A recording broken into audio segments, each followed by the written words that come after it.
I want to thank everyone for being here today for the release of my annual report, especially at a time where there is unusual amount of activity here in the legislature. Although there are political questions being debated all around us that I'm not part of, I believe that work being presented in this report today can serve as an important reminder to everyone involved in the provincial government and to the public of the value of independent oversight of public services. Tout autour de nous ont lieu des débats sur des questions politiques auxquelles je ne prends pas part, mais je reste convaincu que le travail présenté dans ce rapport peut servir d'important rappel de la valeur d'une surveillance indépendante pour les services publics à quiconque traite avec le gouvernement provincial et à l'ensemble du public. This is a multifaceted report. I guess you could even call it an omnibus report. I'm happy to answer questions about any part of it, but first, I'd like to highlight three themes that you find in the report. And the three themes are illustrated behind me.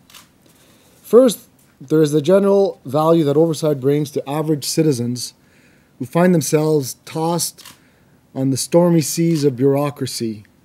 Our office handled more than 18,500 complaints this past year. This represents a 27% increase over last year. All done on the same budget and actually under budget as we returned $27,000 to the provincial treasury. It's a record that I'm immensely proud of. We helped thousands of people with their problems with the provincial government. People like the man who was overbilled $20,000 by Hydro One. The families of disabled children who were wrongly denied benefits. Or the couple who was drinking water which was contaminated with Ministry of Transportation road salt. We're also starting to see improvements in police cooperation with the Special Investigations Unit after years of tension. But I must add, we are not out of the woods. But I'm pleased to say that our latest investigation of the SIU and the Ministry of the Attorney General have contributed to creating some impetus to dealing with the issues. Besides helping citizens navigate through the bureaucracy, we also work proactively with senior government officials and administrators to find solutions to problems, lighting the way to better governance. Our work has helped turn around many government agencies and crown corporations and brought about reforms that have affected millions of Ontarians.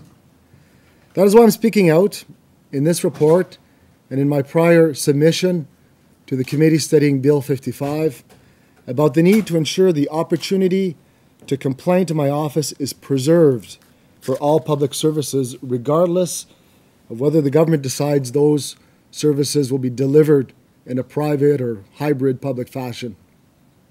C'est pourquoi je parle dans ce rapport et dans ma récente présentation sur le projet de loi 55 de la nécessité de conserver aux citoyens la possibilité de porter plainte à mon bureau au sujet de tous les services publics, peu importe la manière dont le gouvernement décide d'offrir ces services. To see what happens when that opportunity is in there, we need only to look at the mush sector. This is represented in the chart behind me. We received 2,539 complaints about municipalities, universities, school boards, hospitals, long-term care, children's aid societies, and the police. This is the highest number since I started keeping track of the numbers in 2006. Many of these were serious complaints about child apprehensions, bullying in schools, municipal corruption, but we've all had to turn them away. Ombudsman in Ontario have been calling for this kind of oversight since 1975. But what is so disturbing to me is that in that time, other provinces have moved forward in mush, leaving Ontario dead last. In every other province, people can complain to their ombudsman about their child protection system or hospitals, but not here. There is no, and I want to stress no, independent, impartial complaint mechanism for either hospitals or children's aid societies. No one has the investigative power and independence of an ombudsman or who can resolve these kinds of issues the way we can. That brings me to my third point, hospital, the H in MUSH. I focus on the need for oversight of hospitals in today's report because I think the time is right. And because we've received a number of complaints this year from people who were very upset about the only recourse they have in this province, Internal Hospital Patient Relations Department, a slight evolution over the suggestion box. One of the complainants is here today, Mrs. Descalos, whose 93-year-old mother passed away in hospital in the kind of terrible circumstance all have nightmares about.